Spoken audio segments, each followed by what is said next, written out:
Jammu Kashmir national independence alliance کے سبھی دوستوں کا میں انتہائی شکر گزار ہوں کہ انہوں نے شہید ریاست جموں کشمیر محمد مقبول کاٹون صاحب کے حوالے سے آج کی اس تقریب کا جو ہے انعقاد کیا۔ میں خود بھی اس بات سمجھتا ہوں کہ ہمیں خود بھی جو ہے ایک دوسرے کے ساتھ زیادتی نہیں کرنی چاہیے۔ آج موسم بہت خراب تھا اور بڑی مشکل سے دوست جو ہے وہ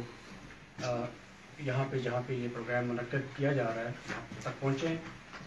اور یقیناً آگے بھی آپ نے سفر کرنا ہے کیونکہ آلریڈی پریڈکشنز ہیں جھکڑ کی بھی اور برفباری کی بھی۔ تو میں کوشش کروں گا کہ انتہائی اختصار کے ساتھ، کیونکہ سبھی دوستوں نے دل سے اور بڑے کھلے دل و دماغ سے مقبول بٹ شہید کو جو ہے وہ اپنے اپنے الفاظ میں خراج عقیدت پیش کر دیے۔ میں صرف اتنی سی بات کروں گا، آج پہلی مرتبہ کیونکہ عمومی طور پہ جب بھی بٹ صاحب کا دن آتا ہے تو چاہے ہم AJK میں تھے، یہاں آنے کے بعد بھی ہر سال کوئی نہ کوئی ایکٹیویٹی ہوتی ہے اور بڑی گرمجوشی کے ساتھ ہم سب اس میں حصہ لیتے ہیں، لیکن میں پہلی مرتبہ بڑی مشکل محسوس کر رہا ہوں۔ آپ یقین کیجئے کہ تھوڑا سا دکھی بھی ہوں اس اعتبار سے کہ پچھلے کچھ دنوں سے، کچھ عرصے سے نہیں کہوں گا بلکہ کچھ دنوں سے میں یہ دیکھ رہا ہوں کہ یہ جو سوشل میڈیم ہے اس پہ کچھ لوگوں نے جو فوکس کر کے مقبول بٹ شہید کی شخصیت پہ کیچڑ اچھالنا شروع کیا۔ شوکت کشمیری صاحب یہاں موجود ہیں، انہوں نے بڑی خوبصورت بات کی ہے کہ جو شخص زندہ ہوتا ہے، مثلا ہم زندہ لوگ ہیں، تو آپ ہم پہ سوال کیجئے، اگر ہم نے کچھ غلط کیا ہے اس کو ایکسپوز کیجئے، اگر ہم نے کچھ درست کیا ہے اس حوالے سے بھی ہمارے ساتھ مکالمہ آپ کر سکتے ہیں۔ لیکن ایک شخص دنیا میں موجود نہیں ہے اور وہ اپنے اس حق کو، اپنے آپ کو ڈیفینڈ کرنے کا جو حق ہے اس کو استعمال نہیں کر سکتا، تو آپ اس کے اوپر کیچڑ اچھال رہے ہیں۔ مجھے اس میں بھی کوئی اور نہیں تھا کہ اگر کوئی مقبول بٹ کی جو جدوجہد ہے اس کو فوکس کر کے بات کرے، لیکن اسی گفتگو میں لوگ ایک دوسرے کو جب ننگی گالیاں دیتے ہیں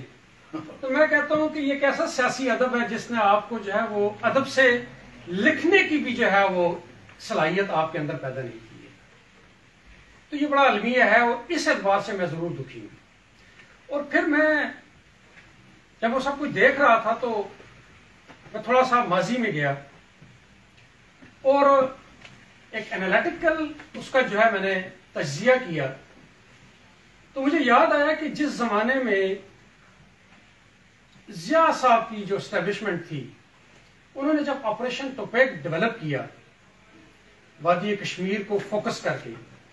کیونکہ وہ ان کا ڈیزائن یہ تھا کہ وہ وادی کشمیر کو جموں اور لداخ سے کاٹ کے بھارت اور پاکستان کے درمیان ایک ایسی اسلامی بفر سٹیٹ بنانا چاہتے تھے کہ جسے وہ وقتاً فوقتاً اپنے لیے استعمال کر سکتے۔ اس ڈیزائن میں جو سب سے بڑی ہڈل وہ فیل کرتا تھا ضیاء الحق مرحوم، وہ یہ دیکھتا تھا کہ وادی کشمیر میں ایک ایسا خاندان ہے جو پولیٹیکلی جس کا اتنا انفلوئنس ہے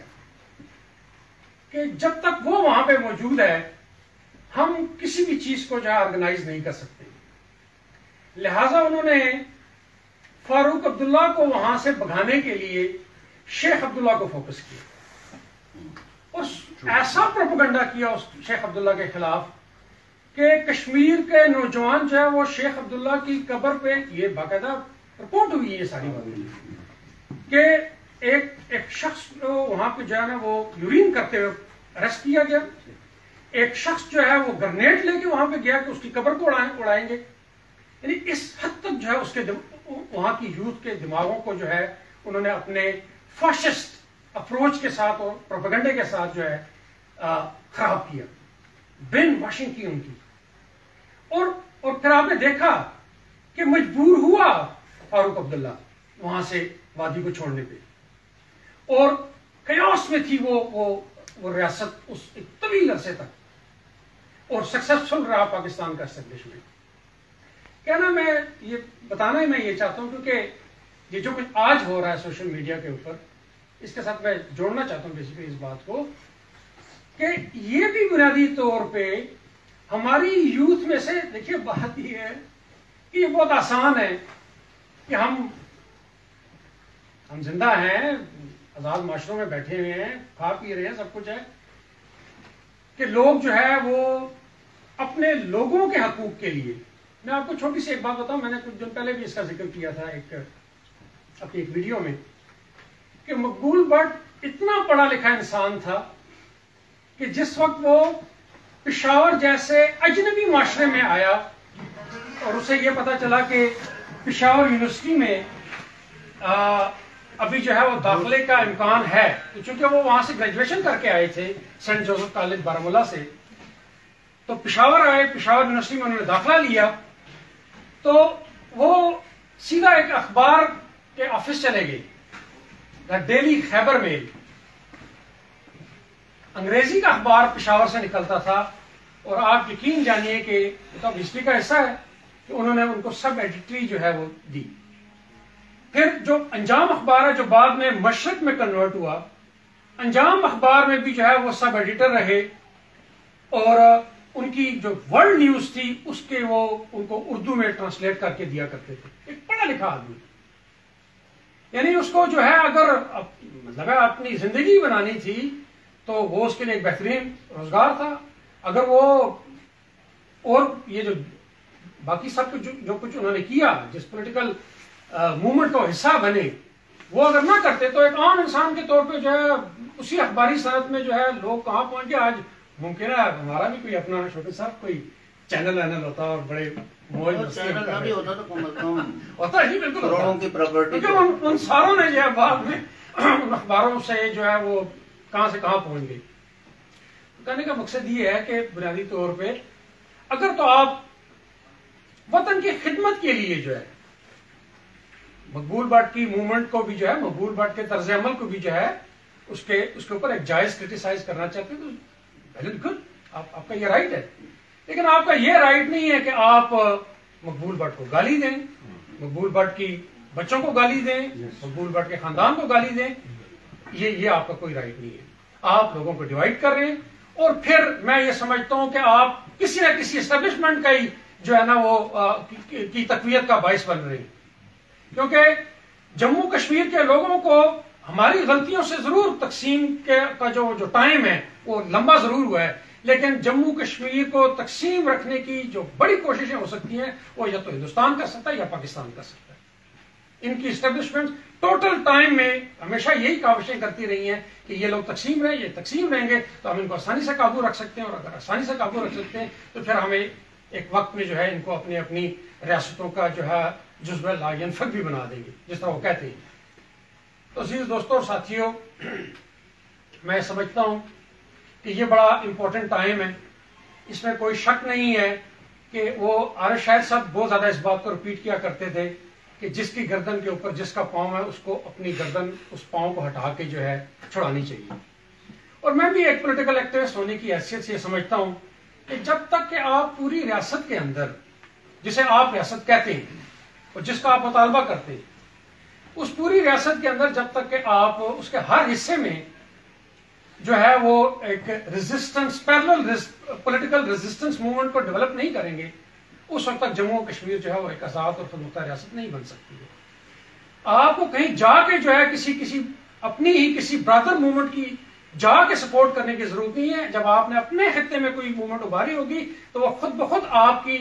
کی جو برادر موومنٹس ہیں، چاہے وادی میں ہے، کہیں جموں میں ہے، کہیں لداخ میں ہے، یا کہیں گلگت بلتستان میں ہے، وہ اس کے لیے خود بخود ایک سپورٹو موومنٹ بن جائے گی۔ لہٰذا اپنے آپ کے اوپر اعتماد کیجیے، اور جس طرح سے شوکت صاحب نے کہا ہے،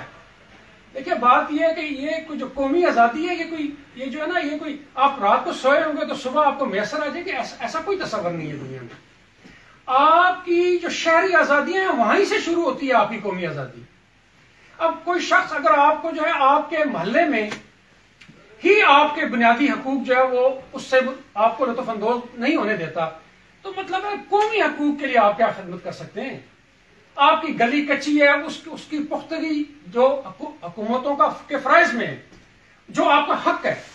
اور حکومت کا فرض ہے کہ وہ اس کو پکا کرے، اور آپ اگر اس کے لیے لڑائی نہیں لڑتے ہیں، آپ اس کے لیے بات نہیں کرتے ہیں، تو پھر قومی آزادی مطلب قومی آزادی کوئی بلڈنگ تو نہیں ہے نا جی کہ جو آپ کو جو ہے نا ہندوستان اور پاکستان دے دیں گے. تو کہنے کا مقصد یہ ہے کہ یہ بہت ہی بنیادی آزادیوں سے شروع ہوتی ہے اور پھر الٹیمیٹلی جو ہے آپ کو وہ اس national right of self determination تک لے کے جاتی ہے جس کا جو ہے کسی دوست کا یہ کہہ رہے تھے کہ ان کو اس کا علم ہی کوئی نہیں تھا. تو اپنے آپ کے اوپر کانفیڈنس رکھیں، اعتماد کریں اپنے آپ کے اوپر. اور میں تو سمجھتا ہوں کہ یہ بڑا ایک کمزور انسان ہوتا ہے جو ہے نا جو دوسروں کے اوپر الزامات لگاتا ہے. جب آپ کا طرز عمل ساؤنڈ ہوگا تو آپ خود بخود جو ہے سب کو جو ہے اٹریکٹ کریں گے. جب آپ جو ہے اعتماد کے ساتھ اپنی لڑائی لڑ رہے ہوں گے اور درست بیانی کے ساتھ اور اس کی سمتیں بھی درست ہوں گی، تو میرا نہیں خیال کہ جو ہے وہ لوگ جو آپ کو آپ کے ساتھ لوگ جڑتے اس لیے نہیں ہیں، وہ یہ سمجھتے ہیں کہ یہ فی الحال ان کی اپروچ جو ہے یہ مفروضوں کے اوپر جو ہے وہ